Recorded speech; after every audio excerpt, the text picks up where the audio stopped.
Chronically Blue.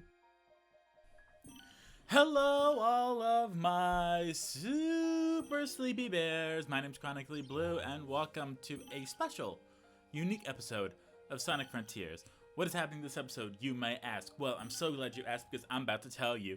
This episode is more or less going to be kind of like a podcast episode. So, we're not doing anything major in this episode. We're not completing a stage. We are picking up some eggs, getting a few seeds of power, a few seeds of defense. Nothing, no cutscenes, so you don't have to worry about any of that. We're mostly just fishing, because I wanted a nice, calm fishing level, and I accidentally 100%ed the fishing. So, that's what we're going to do here. Thankfully, it's nothing too difficult. I really enjoy the fishing in this game. So again, this is just more or less going to be a bit of a podcast episode. We're going to get the remaining 60% of the fish in this fishing spot. I don't know if you have to get all the fish in every fishing spot. Again, farthest I've ever gone to this game has already been recorded. So I don't know a whole lot, and I prefer to keep it that way. Hey, Sonic. Here is Big at the Western Fishing Spot. Would you like Thank to you, Big. try? I'll let you borrow Give. a rod. Give Rod. I thank you. So yes, we're just here chilling and fishing, and while we do this, I just wanted to go ahead and talk a little bit, just give you some time, because I feel like I haven't really done a great job of talking throughout the episodes. So with this kind of slow-ish episode, I feel like I could really get you all caught up to date as to what's going on with me.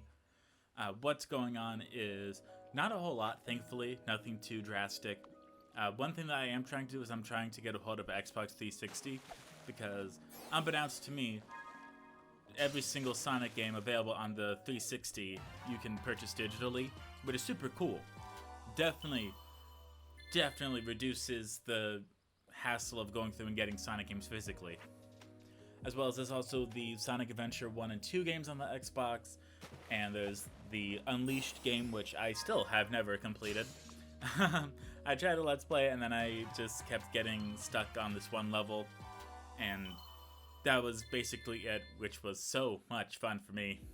But it also has Sonic 06, as well as Sonic Riders Sonic Free Riders, which you need the Kinect for.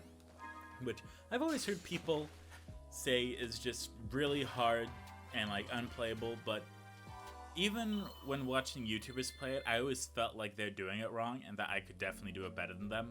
But that's just me, so I'm trying so hard to do that. Little sip of spicy water, aka LaCroix.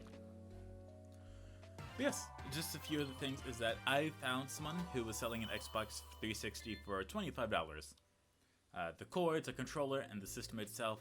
And I'm like, hey, that's a really good deal. So I went and messaged them. And I said, hey, is this still available?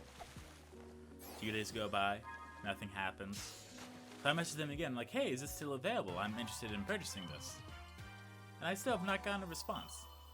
And considering it is now Wednesday, at the time of me recording this, if they do not respond as of Friday, I'm just going to go with this other 360 that's available, where it has the console, a controller, and the Kinect, as well as some like Zumba games. Listen, are they games I'm going to play? No. But it's better to get a system that you want with games you don't care for than to not have the system at all. Plus, with the 360, I'd be able... I have this whole thing where I really want to be able to play at least one console from every generation. That's just kind of my thing. I like it. Excluding the NES and stuff previously, because with the NES Online stuff, I feel like I'm really getting my goat with that. I have the experience of starting and building my NES collection, and then I'm like, wow, most of these games are terrible. So I currently have the SNES, the Genesis, the N64, and going right onto the PlayStation 1, PlayStation 2, Xbox, the Wii, and then I'm missing this generation. I want to say it's the 8th generation, I'm not too sure. I'm missing either the 360 or the PS3, and then I have the PS4 and the Switch. I really prefer to get the Xbox 360. I had the PS3 for such a long time, and it was lovely. I genuinely enjoyed the PS3 so much. No hate to the PS3. I played it so much growing up. I put a lot of money into the PlayStation Store too, but it's just, with being a Let's Player, it is so difficult to record off the PS3, and you have to do like 15 different things in order for it to work. And even then, the visual itself is like very watered down. It looks like you're. I bet That's there's correct. more back on the islands. Would you There like probably to is. try? I'll let you borrow a rod. We're gonna go ahead and save our coins and the golden tickets, and we're just going to go and get some more purple coins so we can try to finish this fishing area. But it's just so difficult, and when you do record off the PS3, because you can't do it through HDMI, they have a lock on it because people would pirate movies on it, I guess. I don't know. People thought weird things back in like 2005 or whatever. So you had to use component cables, which made it go from 1080p all the way down to 480. I am not a resolutionist. I'm not one that's like, oh, well, it has to be like this high-end thing. But when you don't notice the resolution change until you get, like, there's a certain scale of when you start to notice it. Anything from point blank up to 1080, you're gonna notice that difference. The 720 and 1080, that's a little bit of a difference. It's kind of easy to miss that, but just for everyone else's sake, I just go ahead and export at 1080 just because it makes everyone happy. Now, the 4K resolution, I don't see it. I do not notice the difference whatsoever. I do not really care, and it just takes up a lot of time and computer space that I do not have. So I'm just genuinely fine with the 1080 and capping it out at that. But to go from 1080 to 480p, granted, it's not even just for PlayStation or PlayStation 2 games, which they were normally at about 480p. It was also the PS3 games themselves, including the PS Shop exclusives. So you'd be playing The Last of Us, Ratchet and Clank, a whole bunch of really great games, even Sly Cooper at 480p, and nah, that's not something I want to present. In fact, that's honestly kind of why I stopped the Shadow the Hedgehog Let's Play, because it was like, man, I'm not really enjoying this too much. Now, it's great having Shadow the Hedgehog on the PS2 because I have it, and it's a way of playing the game. But I also got Sonic Heroes on the Xbox, and I haven't even played it yet just because I am scared to see how it looks. I'm sure it's gonna look as fine as I remember it because I grew up playing it on the GameCube. But everyone tells me that the PS2 is the worst way to play the Sonic games, aside from Sonic Rider Zero Gravity. Because it's either Sonic Rider Zero Gravity or the Wii. I prefer the PS2. I just prefer it because with the PS2, I wouldn't even say hacked, I slightly modified it to include a hard disk drive onto it. Now, what does that mean? Some people use it for negative means, for piracy or such like that. I don't. I keep my stuff very clean. What I do is I have a list of very specific PS2 games that I will never, ever get rid of. And so what I do is I put them into the PS2 directly. It adds it to the hard drive, so I always have that game available. I don't need to switch out the discs or anything. And it's great. It's really nice, because then I'm solidified that I will always have that game to play. So that's why I enjoy and also don't like having Shadow the Hedgehog on the PS2. Then again, it was also a very expensive game, like $35 for just the disc. That's a little dumb. I'm just saying. This game is just about as old as I am. You need to take it easy here. like Luigi's Mansion on the GameCube is $55.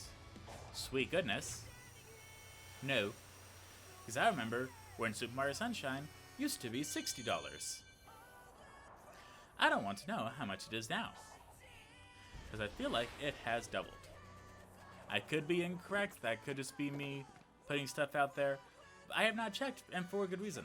1, I have it on the GameCube. 2, it's available on the Switch, which is a whole lot more easily accessible. Speaking of the Switch, I really much enjoyed how Nintendo did the Mario collection.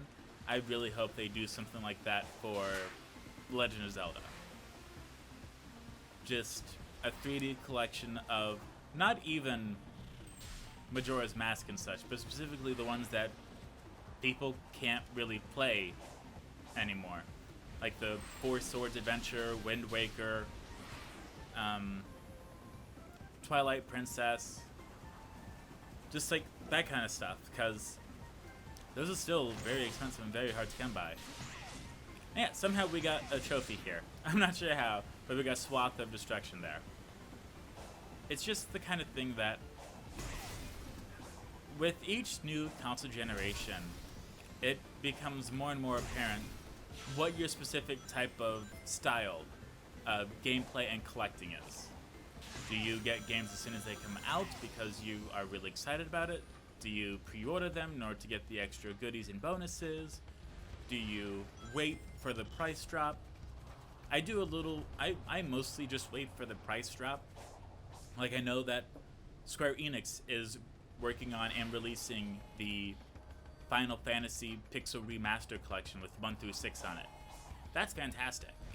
I genuinely love that. And they're even fixing the font that most people had an issue with. I genuinely enjoy that, because for one low price, you can have 1 through 6, you can play 7 on the PS4, or even on the Switch, or the Xbox One, depending if you want to play the remake or the original version, and then you can just keep going up, and you can stay with the entire series. With Red Dead Redemption, I keep seeing that game everywhere, literally everywhere. Everyone talks about Red Dead Redemption 2 and how they love it, but I have this thing, I guess, where I do not feel comfortable jumping into a sequel of a game that I have not played yet. It just makes me... It's hard to explain. It's like if someone put cottage cheese in your Crocs and you had to walk in your Crocs to go get the mail. It's just a not good feeling. So I asked myself, okay, well, where can I get Red Dead Redemption? Steam on the PC? Nope. I can only get it on the PSP and the Xbox 360. I'm like, okay, well, you know, it's kind of a new-ish series, so maybe that's what that means. So then I thought about Assassin's Creed, because that series is always blowing up. That they always get like a new game every year or so, it feels like. I'm like, okay, how about I check out some of the collections? Most of the Assassin's Creed collections don't include the first game. They include the second one, and some other ones. They include the third one, and some other ones. But they don't include the first one. So I thought, where do I get the first one? That's right, Xbox 360 and PS3. So, it's annoying.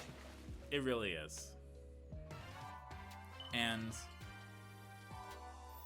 there's certain games, like Final Fantasy specifically, where I think they should just ditch the number altogether. If they just... The number definitely deters me from playing a game, just like Kingdom Hearts does almost a bit. Where it's like, oh, well, this is Kingdom Hearts 2. Like, okay, but I haven't played the first one, though. Oh. Okay, well, have you played all these 15 different sub-games? No, they're really hard to play. Oh, what if we make this entire collection that has all the games on it? That's fantastic. Okay, here you go. And then I buy it, and then I haven't played it. Maybe I'll play Final Fantasy, Kingdom Hearts at some point in time. The most I did was I put in, I want to say roughly 3 or so hours into it. I got to Not the first stage, not Traverse Town, but the one after that, where you start to like see some of the characters and such. And it's not bad, it's not great, but I also didn't grow up with it, so maybe that's why. Would you like I've to never seen try? like a full Let's Play on it. I'll let you borrow a rock. So, with us officially capturing all the fish in this area, maybe in the entire game, I don't know, we can actually go ahead and browse everything that we've collected. And there's also an egg memo where it says, some forces keep me from exiting cyberspace. I'll let you. We can just keep on fishing in order to keep scoring the fish coins, which I'm definitely going to do because I enjoy it. But with the PS3 specifically, it was like the collection heaven, just about. They had the God of War collection, the Sly Cooper collection, Jack collection, Ratchet and Clank collection. They had so many collections that made it super easy for anyone, longtime or new fans, to easily get in and start playing the games. I even had the God of War collection that had like literally just about every single God of War game on it. Did I ever play it? I played the first one for about an hour, and that's it. Metal Gear Solid, they had the entire Metal Gear Solid collection on there. And like, that was amazing in and of itself. But the fact that it was only on that console, it just kind of hurts a little bit. Because with each year, we keep hearing about game consoles dying, and that's something that I don't enjoy. And it just kind of feels like we might, like, I'm definitely kind of leaning towards the digital age, but if Wi-Fi dies, which is a bit of a thought, I don't think about it too much, but it is a thought that passes by my mind occasionally, then what do we have left? You don't That's kind of have why I'm a any big fun? supporter of vinyl, Would you like to try? just because I have that physically. I don't need Wi-Fi to play it, I just need electricity and I'm good. With the physical games, I can look at them, I can see them. If I don't have Wi-Fi, I can play them. You can download games onto the console and play it, and that's also cool. But with the 3DS and the Wii U recently closing their eShops, it suddenly makes you aware just how much you are unable to enjoy some aspects of the console that was really prominent. The Virtual Console for the GameCube, the Wii, and Would you like to try? I'll let you. even the Game Gear. You can play the Game Gear on the Wii U and 3DS, and that was pretty awesome. Because most people don't have a Game Gear. Most people aren't able to play those games. And it's sad, but I know that hopefully companies will keep making collections of games. Because if they don't, then we're going to reach a point where people are just going to stop caring. Not stop caring about new games, but stop caring about the old games. Like the Sonic Advance trilogy is only playable on the Game Boy Advance, which isn't great. If they could release the Sonic Advance trilogy with all the games, including Sonic Battle and Sonic Pinball Party, that'd be really cool. Is that gonna happen? I don't know. It'd be nice if it does. I'll be happy to pre-order that once it does. But thankfully with the Sonic Classic Collection or Sonic Origins, they're getting a plus mode where they're going to add all the Game Gear games to it. I actually appreciate that. It might seem a little late, but it gives us another way to play all the Game Gear games, which I actually enjoy. Now, I'm not going to say I love all the Game Gear games, but most of them are okay. I haven't finished a single Game Gear game, but I hope to. Maybe I'll do like a 12-game marathon of the Game Gear games. But that won't be for a while.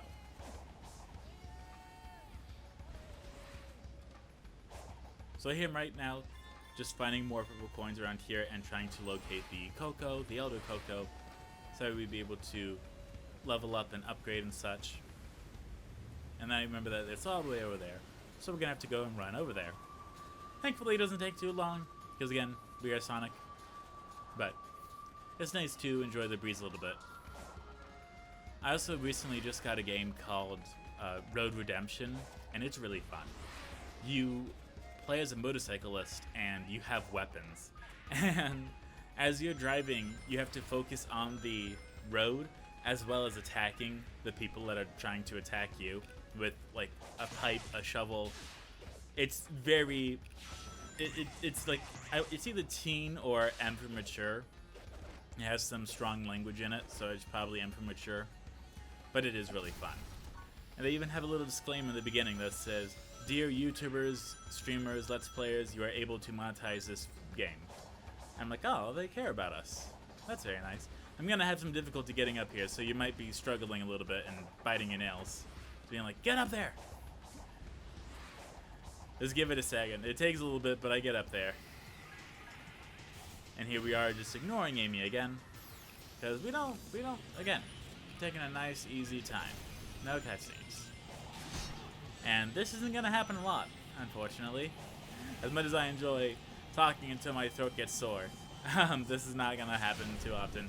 I just wanted to have a little bit of time where I can go and talk a little bit, because it feels like I haven't really had a talky episode with most of the games I've been playing, where it's just a lot of cutscenes and such, where I'm not able to form full conversations and such. But I hope that this definitely helps. It definitely helped me a little bit, just because it reminds me that I'm a person, and I have my own thoughts and feelings and opinions and such. Now, am I going to discuss political stuff? Never. Never. I'm never going to do that. That's it. No. When you bring in politics into anything, that's when you start alienating yourself and your audience. They're either with it or against it. And you gotta do that real early on in your career. Or else, if it's found out that you are this side or that side, you're gonna lose some of your fan base, if not all of it. So, I will keep my political beliefs to myself, but keep my gaming opinions open and air it out like laundry. Okay, and with that, we have gone ahead and finished the Sonic Frontiers fishing episode. So, I hope you all enjoyed. I will see you all next time with an actual stage. I hope you all enjoyed. I'll see you all next time. Goodbye, my sleepy bears.